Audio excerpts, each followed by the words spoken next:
Hello, everyone, and welcome to the Docs Huddle, your gateway to an in-depth connection between sports medicine and the latest in sports, fantasy, and betting. Today's show is brought to you by the Health and Wellness Depot. Unlock the power of well-being.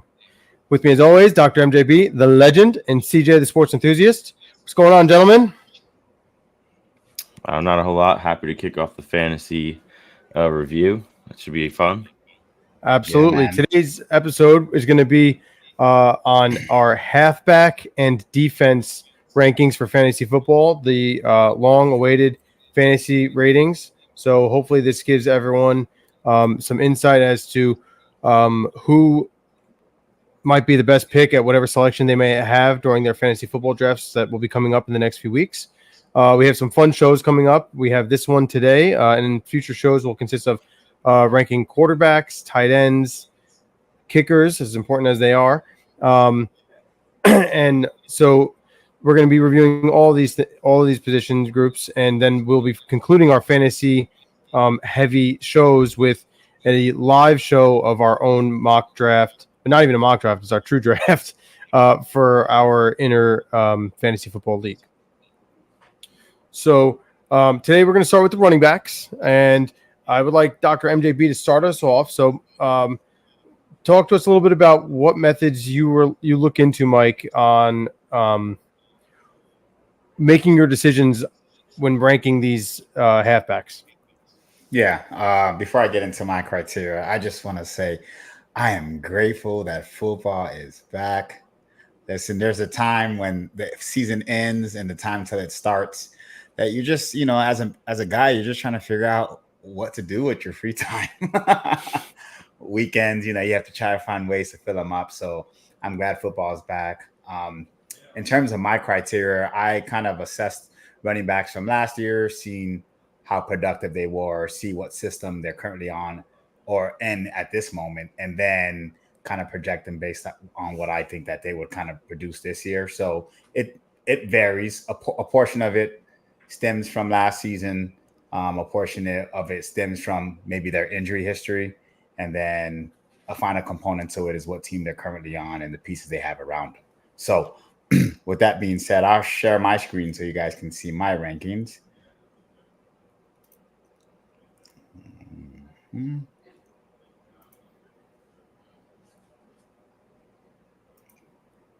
Boom. You guys see my screen there? Yes, sir. Okay, so it goes without saying, C-Mac is the guy, the guy. He's best dual threat running back in the entire league. After that, I have Breece Hall. I think he had a productive year last year. I think with Aaron Rodgers back, honestly, for the last somewhere between 5 to 7 years, whatever running back Aaron Rodgers has played with always seems to be a dual threat running back, and they get a bulk of the carry. So I imagine that the Jets would try to do the same with Breece Hall to kind of give Aaron Rodgers some familiarity with that kind of offense.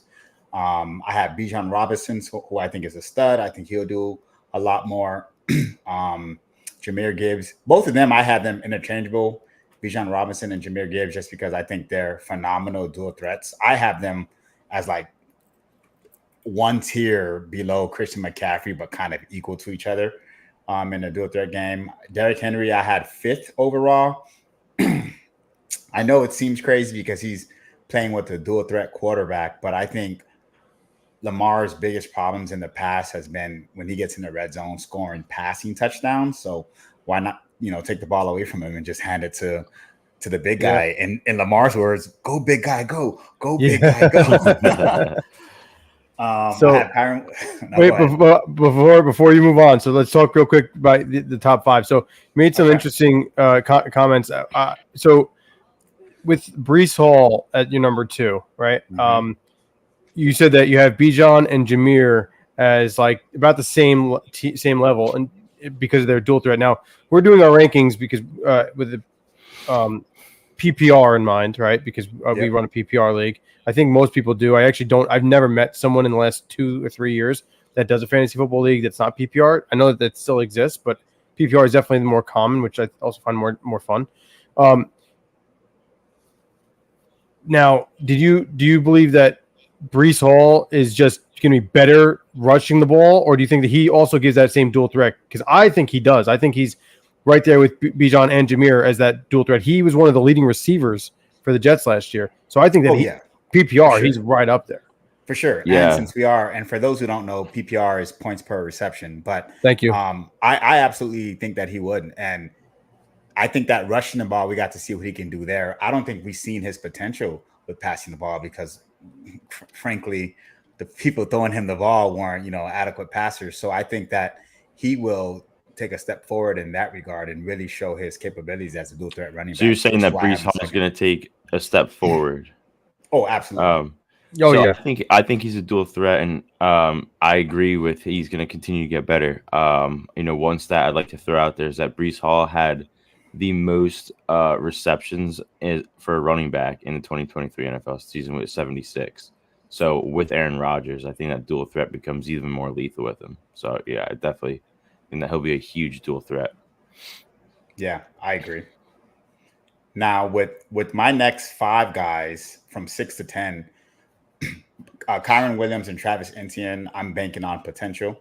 They had solid years last year. I think they're in good systems that they should take a step forward, right? Just based on a production standpoint. Saquon and Jonathan Taylor both have injury history, but we all know when they're on the field, they're explosive. So you can only drop them so low before you're like, all right, well, let me put some respect on this guy's name. I honestly think Saquon, if he's healthy, could have the best year of his career. And, sorry to say that to, the Giants fans, but he's just in a much better system. He has an O-line. He has weapons. They're not going to be able to stack the box. So I think if he has a career year, it will be this one. Jonathan Taylor, I think they're starting to build around there, so he could have a productive season. And then Isaiah Pacheco, he always runs hard. Despite them not being a run-first team, I think that you still have to respect the run. And when they do decide these wide gaps, because everyone's scared of what Patrick Mahomes can do in the air. He does pretty well in the passing game too. Oh, yeah. So I agree. Exactly. So I think that he's earned his spot at this point in time. Around the top 10. So I agree with that selection. I actually have him as my 10th ranked as well. Okay, perfect. And then just to round out my list with the bottom 5, Alvin Kamara, man, I think he's so explosive. I just am not sure what's going on in New Orleans. And I don't know. I couldn't tell you where the plan is, right? I don't know if they plan on being a run heavy team or if they plan on passing the ball more. I don't know what that offense is going to look like this year.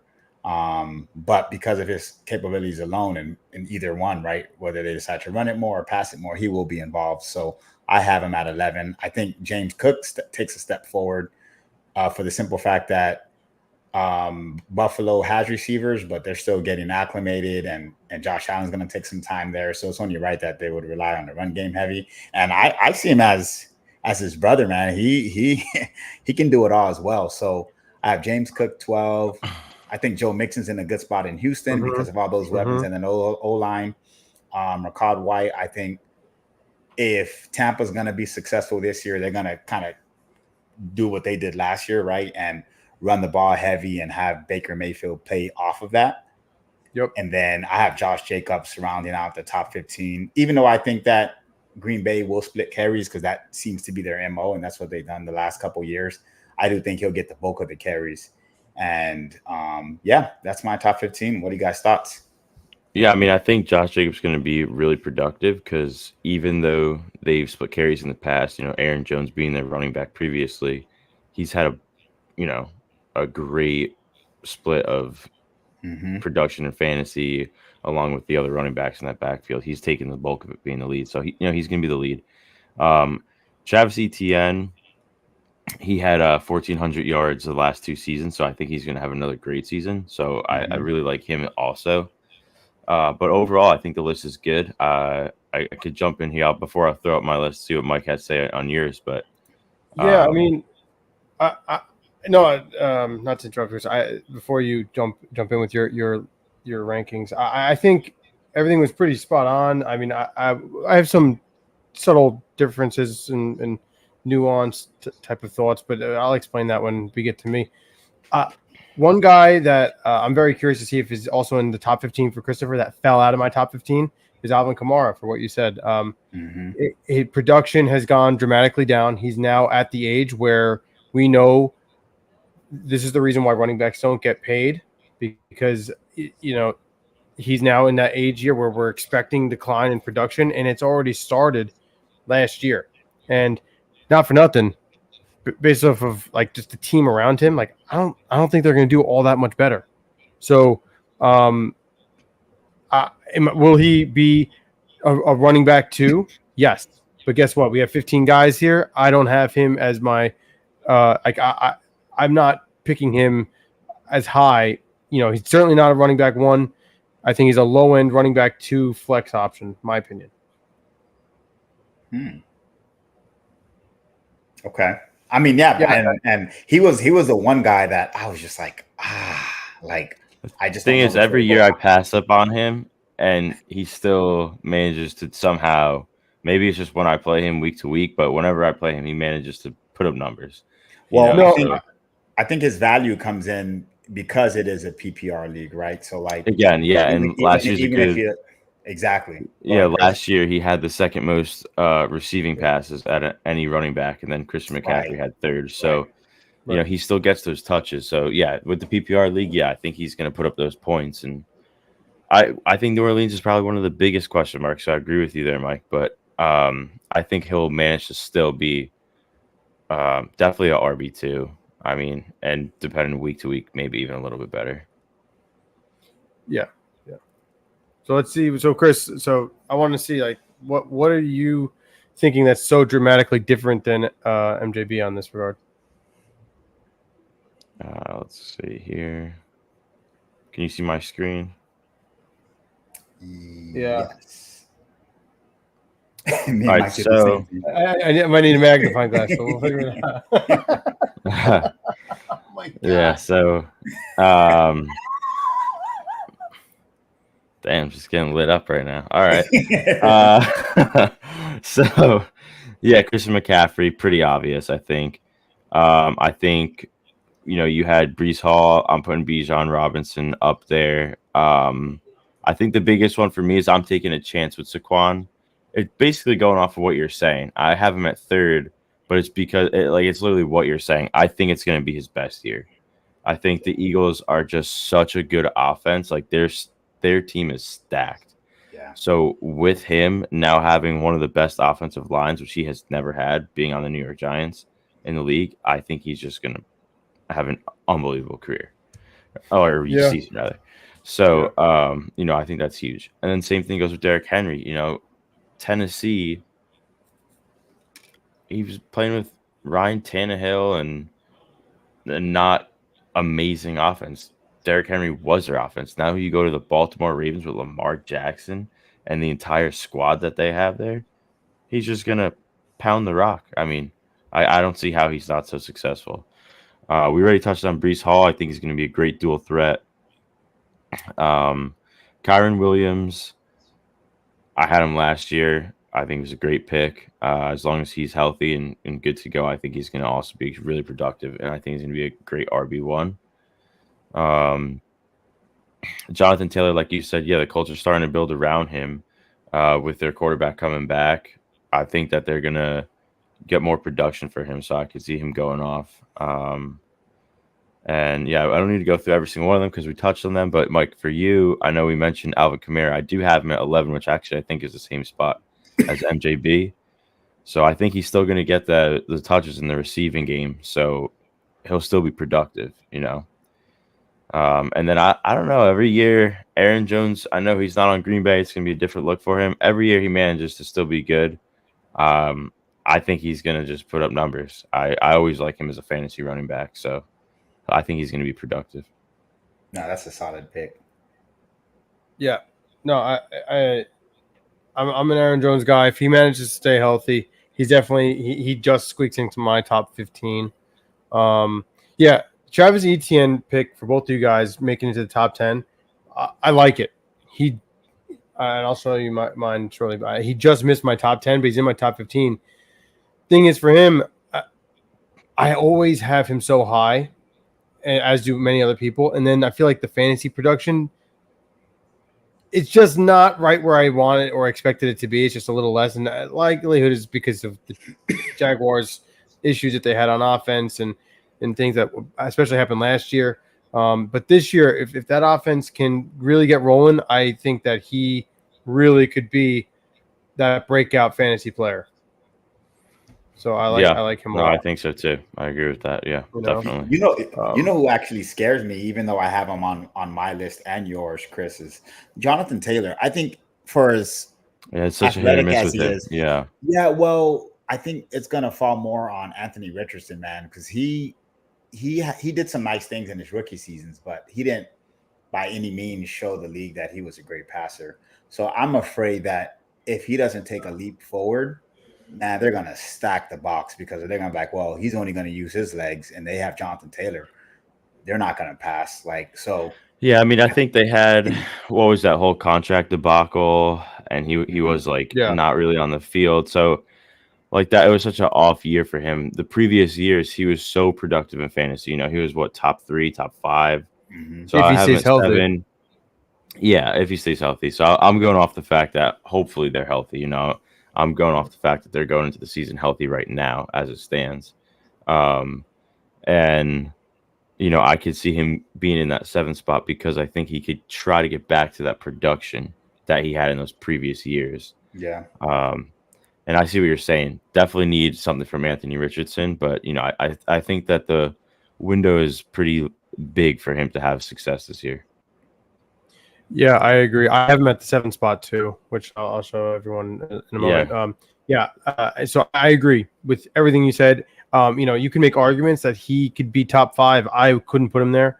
I actually struggled putting him in a top 10, and I felt that based off of the reasons why he made the 7th spot for me, not because of him earning it going into this year, but because I found ways to devalue the guys that came after that I put after him for different reasons on their own accord, which pushed him back up to 7. The biggest thing is, you're right, no contract issues. He's getting a full training camp this year, right? He had no training camp set out for all of it. It's going to be a very different year for him. I think this is going to be a totally different experience going into this year. So I think it's promising. I'm hopeful. We'll see. Let me see your list here. What do you got for us? So yes, so I'm gonna share mine, and so this, similar to what you guys were saying, right? So Christian McCaffrey, I know the whole Madden curse, and I know he already strained his calf. Okay, he's out of the rest of the preseason. We know this. It's but that could be it, right? Madden curse doesn't deem a season-ending injury, so he misses all of preseason. I think this happened at the perfect time. Let's move on from it, and I think that he moves forward and has another extremely productive year. You can't say anything other than he's king, the fantasy king of the hill. Right? Until he's dethroned, he remains at the top. Period. Yeah. Bijan Robinson and Breece Hall toss up. Okay, I gave Bijan the upper hand just because he's a freak of nature when it comes to the athleticism and the things that we've been waiting for him to do coming out of Texas. Didn't get due to play calling, team around him, quarterback play, you name whatever you want to say. We didn't get it out of him last year. Now he's got rookie season behind him. This is the year he's going to break out. I am super excited to see what he can do. So yeah, I just gave him the edge over Breece Hall, but Breece Hall's right there behind him. I think that Breece Hall also has another big breakout year. Also, don't forget, this is Breece's second year after the ACL repair. So we know that most of these guys, their second year back after the ACL repair is where you really see them take that nice big jump in performance. So, you said it. He led all running backs in receiving. He still had a good year with bad offense across the board last year. Abysmal. And just, New York, whatever team you follow, the offensive play was abysmal in this city last year. Now, we're expecting big things from the New York Jets in their offense, and he's coming into that second year after the ACL. This is his going to be his breakout year as well. I'm very excited to see what he can do. Saquon, based off potential, he has one of the top offensive lines now. going into this year with the Eagles. I gave him 4 for this reason. If he's going to have the type of year we ever expect, it's going to happen now. If not, then it's not going to happen. So that's why he gets 4, knowing that like if I'm going to gamble, this is the year to do it with Saquon. And if not, then it's never going to happen, my opinion. Jahmyr Gibbs also, like what you said, I know we have David Montgomery taking some snaps away from him. So that's why he's at number 5 versus up there with above Saquon. But I think that, again, rookie campaign's over with. We know he's one of the most dynamic players in the game. Very excited to see what he can do for the Lions this year. I think he's going to be great. Derrick Henry, Mike, everything you said, spot on. Now, think about when he was with the Tennessee Titans. Okay, no disrespect to Will Levis or Ryan Tannehill, but teams are going to put 8 men in the box when you're playing against Derrick Henry. That's what they're going to do to stop the run. Can you do that with the Baltimore Ravens? I think you do that, and Lamar is going to pick you apart. Yeah. Pick you apart. You cannot do that, especially with the tight end play that they have as well. Yeah. Absolutely not. So now they can't put 8 guys in the box to stop Henry. I think he is going to have a massive year. I am so excited to see what he can do there in Baltimore. So he gets 6. I know that a lot of other ranking websites and reporters have him at the lower top 10 or not even making it into the top 10. I thought that was interesting. I think it's ridiculous. I think that's based off of age. This guy has shown that he can do it again and again. There's no reason why he doesn't just play at the same level and not put up unbelievable numbers this upcoming year. We don't need to touch on Jonathan Taylor. We just said everything. Let's hope he earns the 7th spot. Now, why didn't I put Kyren Williams above him? Now, Mike, you had Kyren earlier, right? Higher up in your board? Yep. I did as well. He should be. I think that he would have made number 5 for me, and just above Derrick Henry, okay, on this list. Problem is they just drafted Blake Corum. If Blake Corum has a good rookie campaign, I don't think he's going to take the starting job from Kyren Williams, but I think it's going to hurt his fantasy production because he's going to take a lot of those snaps away. And so for that reason, we don't know what to expect with Blake Corum on that team, right? Like red zone opportunities. We know that he's a very, very productive downhill running back coming out of Michigan. North-south runner, give him the ball inside the 15, 10. That could be where, Kyren Williams' touchdown production kind of diminishes. You know what I mean? So I for that reason alone, I just put him at 8. Yeah, I mean, I have a question for you, Mike. Do ask. Oh, no, go ahead, Chris. Go ahead. Finish. You can finish. No, go for it because I have a lot of questions on number 9. So you go ahead. Oh, yeah. So this is the follow-up. Based on what you just said about Kyren, you don't feel that way with Achane, with more? Yeah, absolutely. So that's how I was like, I'm curious to see how you feel that way about Kyren, but not. I'm going off of the idea that I'm also taking into consideration the offense that these guys are in. Dude, the Dolphins' offense is so high-powered. If they come out the gates like they did last year, they're going to be putting up more points than any other team, right? So he's going to be getting a lot more snaps. He's coming back healthier this year than he was all of his rookie campaign. And Raheem Mostert wasn't even re-signed until relatively recently in the offseason, which that tells me they know who their number 1 guy is, and it's not Mostert anymore. Mostert's way up there in age. He defied the laws of the aging running back last year. I don't know how much he's going to be able to keep that up. I think that now they transition to putting, and I would still draft Raheem Mostert, but I don't even know if I can trust putting him in as an RB2 versus like more of a flex option because of that issue. So I'm going to. Yeah, it's so interesting because narrative that they're handing off the rock, no pun intended, to Devon. What were we going to say?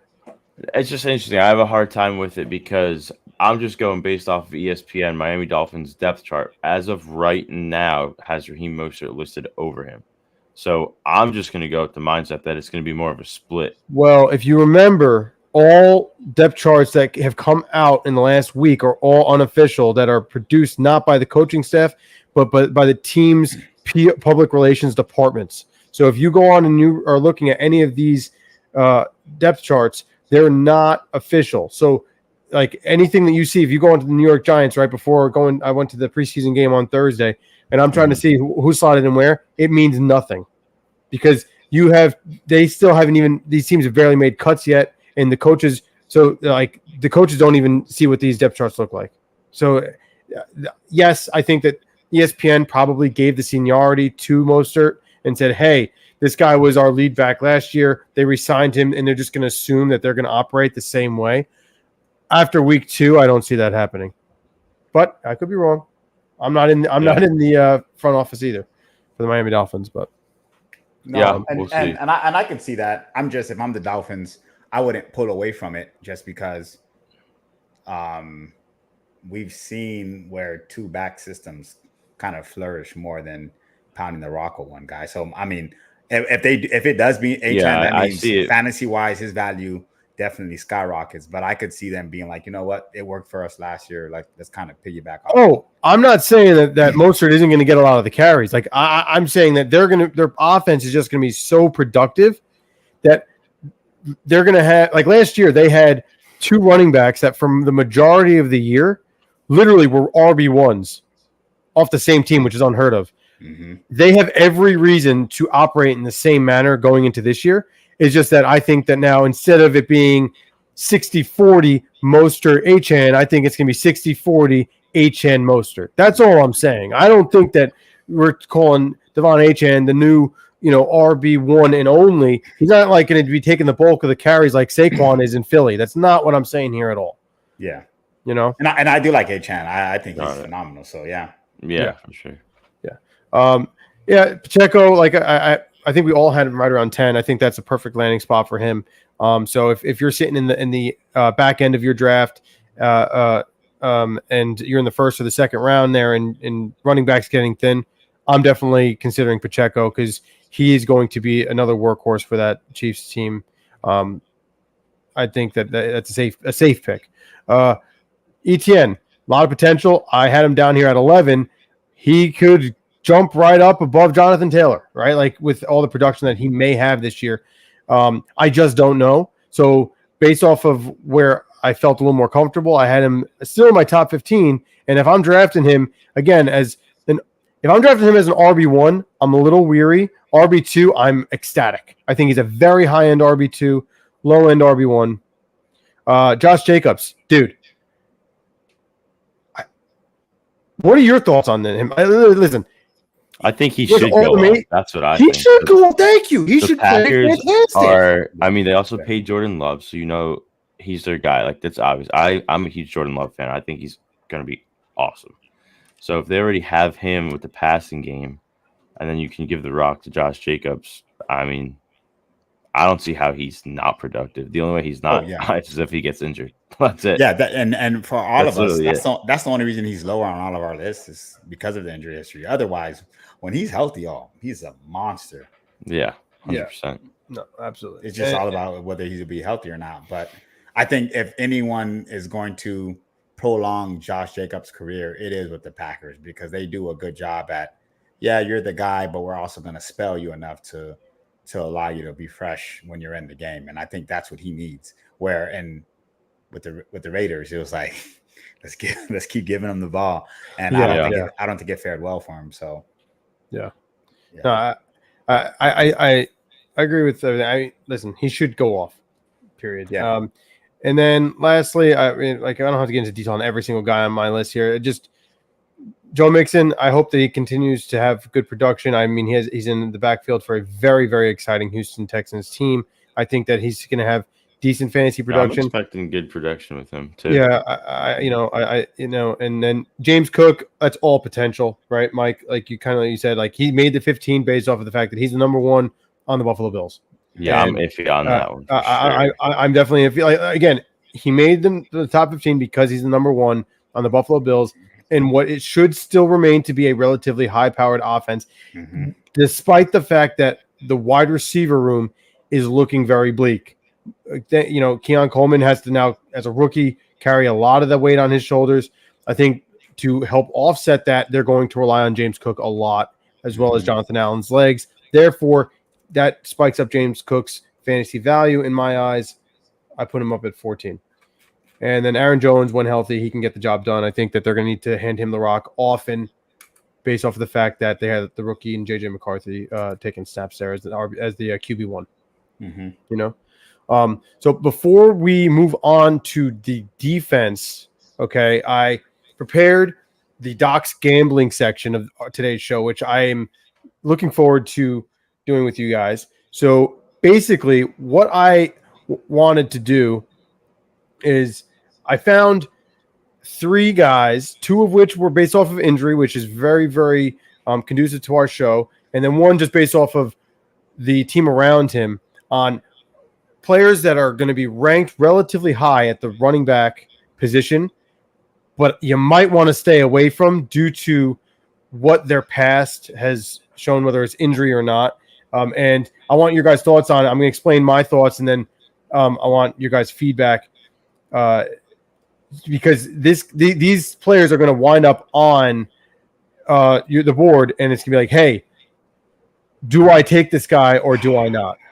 Okay, and I want to go through one by one. So let's start with number 1, Nick Chubb. Let's just talk about Nick Chubb, and then we'll go from there. So Nick Chubb, he sustained that gruesome leg injury. Listen, I think this one's simple for me. If you look at guys like Alex Smith, had a relatively gruesome leg injury that you can kind of say, damn, like Nick Chubb's was almost similar in the severity, hospitalization, multiple surgeries, X, Y, and Z. I'm not going near an athlete when in fantasy football until I see them actually be able to perform at that level. You know, they still have Ford at running back in Cleveland. I'm going to let Nick Chubb come back when he's ready. And if he can produce at the level that he did, I'm going to say, good for Nick Chubb. I didn't get him this year. The only way I'm taking a flyer on him is if I've already completed all my starters and everyone else in my league is so scared to take him, and he falls to me, and I'm like, okay, this is a good value pick. I've gotten all my starters done. I'm taking him. What do you guys think? Yeah, he would be the 4th or 5th running back on my team if I elected to take that many, but he's definitely not a starter. He's one of the guys that's all right. I drafted him. He's on the bench. More of a wait and see as the season goes on. Okay, he's one that I'll track week to week. Be like, well, is he practicing? Right. Like, how much is he practicing? Is he taking first string reps? Is he doing things like that? Because I think his value could come in later in the season. Yeah, I was going to say his value is going to be a second half season in my eyes. I don't know his specific status. I don't think that they have a projected week that he's coming back. No, they don't. They don't. Yeah, no. The biggest update was on the 3rd of August, and it's basically saying he's slowly progressing. He'd be second half or back end of the season, if anything. But I would most likely stay away from him. I think he's just padding your bench. But, do you want to hold on to someone for 8 weeks or however many weeks? I don't know. I've been there. I've done it. It's just hard to navigate your bench when you get other injuries coming in. So it's tough. Yeah. No, I completely agree. So we're all on the same page there. Now, here's the big one. Here's where I wanted you guys. I did some digging because I had some thoughts on this player. I'm a big Kenneth Walker III fan coming out of Michigan State. Like, I knew that he was going to be a stud when he got to the league. I wanted the Giants actually to draft him to help back up Saquon when he came out. It would never happen, obviously, but he's there. He's supposed to be the number 1 back there in Seattle. Now, a lot of different sources have him ranked as a top 15, top 20 running back in fantasy. And I know that Chris put him in that 15. So I'm going to challenge Chris right now. I want to ask him, so why do you want him there at 15? And I'm going to say, well, I think I might not do that. Well, if he's healthy, which it sounds like he's going to be healthy for the season, I had him in my league before he got injured, and he was very productive for me. Yes. So I had him previously last year. And, I mean, he was a stud for me when he was on the field. overall, he had a pretty good year for me. So I had him at 15 with the fact that he's going into the season being clear, basically. And I'm taking that chance. But I'm not taking him early. You know, he was 15 for a reason. You know, I'm not taking him early, but, you know, it's the NFL. Running backs are slim in fantasy. So, you know. No. And I'm not saying that we shouldn't take Kenneth Walker III. I'm saying that I'm not going to have him anywhere near my RB1, and I'm going to do everything I can to avoid him as an RB2. And this is why. And this is the perfect, because as you being the lay individual and representing the lay person, and us as the docs doing the diving into their injury history. So if we look back, okay, 2022, inguinal groin injury and sports hernia requiring a procedure. 2023, another inguinal groin injury, followed by just 5 months later, an abdominal muscle strain, all related to these types of injuries. So for those who don't understand how this works, if someone is dealing with inguinal hernias and abdominal strains, that means that there's an underlying issue where their posture and their ability to sustain pressure along their abdomen and their pelvis is not being upkept. So he's so strong that he's able to produce all this force. That does not mean that he's very stable through the rib cage and the pelvis, and as a result, this repetitive strain continues to occur. So when I'm seeing this, I'm saying to myself, this whoever his medical team is has not fixed this in 2022 or 2023.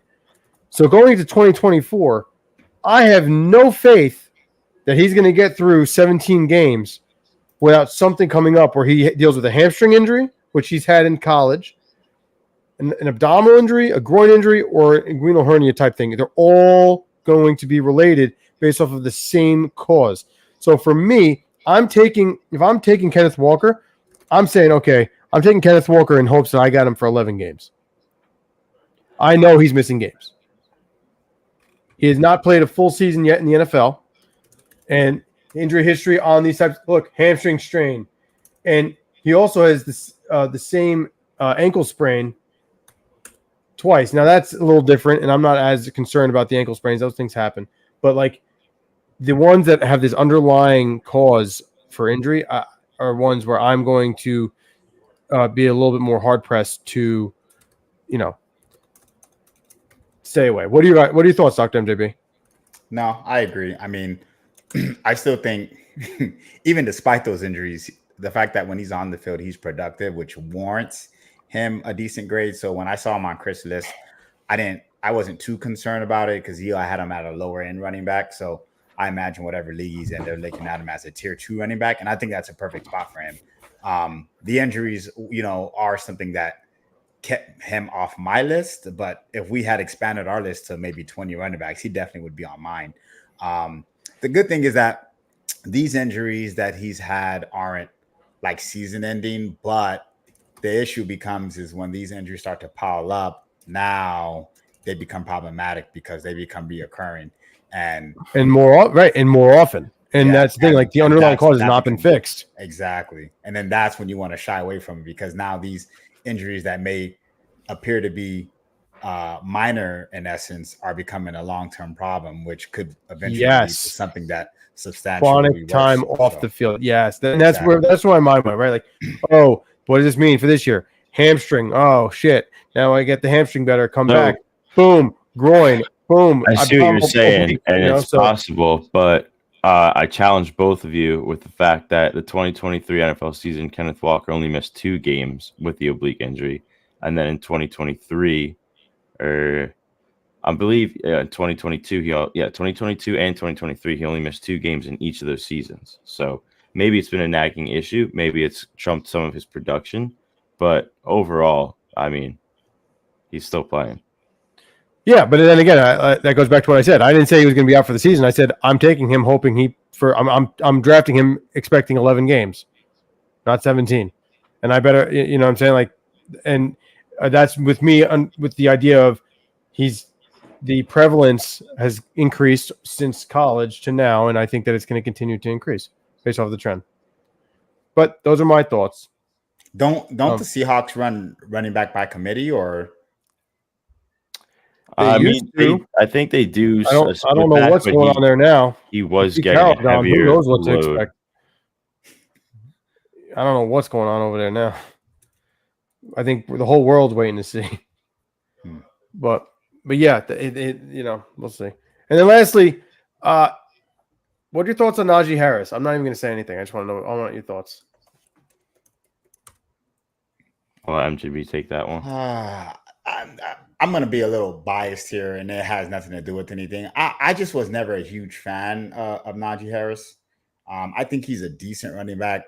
Like, injury aside, I just think he's more of a option 2 at worst. You can have him as a flex, but me personally, just watching him over the years, I don't see his value as being higher than that. I just, for the simple fact, for some reason, I'm just not enamored with his playing style.